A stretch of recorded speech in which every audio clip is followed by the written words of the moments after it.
Nakakita ng 79 billion pesos na halaga ng ghost projects ang DPWH mula noong 2016 hanggang ngayong taon. Kaya naman nais ng Senadong lawakan pa ang investigasyon sa infrastructure projects. Yan ang ulat ni Luisa Erispe. Umabot na sa 79 billion pesos ang posibleng halaga ng ghost flood control projects mula noong 2016 hanggang nitong 2025. Ayon kay Senate President Pro Tempore Panfilo Lacson, mula kasi sa 13,000 the flood control projects, 494 ang ghost o posibleng nabulsa ang pondo. Yung DPWH submitted to the Blue Ribbon Committee an updated report. Actually, lumalabas parang 494 ang total. Not 600 plus. 494 ghost projects out of 13,000 projects. Sabi ni Lacson, malaking halaga ang 79 billion at malayo pa mula sa computation ng Anti-Money Laundering Council o AMLAC na nasa 12 billion.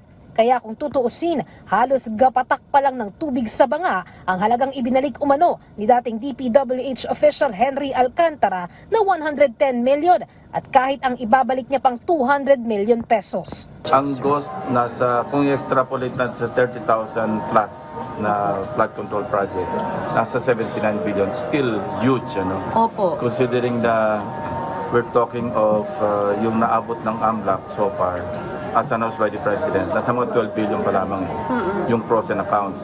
And then si Alcantara, nag-restitute ng so far 110 million plus another 200 million in 2 weeks time. Si Bernardo, I don't know, parang ang estimate ko at least 1 billion. Ang layo pa natin sa 79 billion. Dapat anya, doblehin pa ang investigasyon at lawakan pa ang iniimbestigahan ng Ombudsman. Hindi lang dapat Bulacan, Oriental Mindoro at La Union, kundi buong Pilipinas. Sasuggest ko is for the Ombudsman to deputize not only the DOJ, but I think they should utilize even CSOs, academe, para magtulong-tulong, maghanap. Kasi talagang widespread We're not talking only of Oriental Mindoro and Bulacan. We're not only talking of La Union, we're not only talking of Candaba, all over the Philippines. Siniguro naman ni Senator Lacson, wala ng ghost project sa panukalang budget ngayong taon at malinaw, wala nang sisingit na insertions. Nakabantay kami. That's why, kung nakita nyo kahapon, very transparent and we will maintain it that way all the way hanggang BICAM. Wala na insertion. Ang BICAM ngayon will be limited to the House and the Senate versions.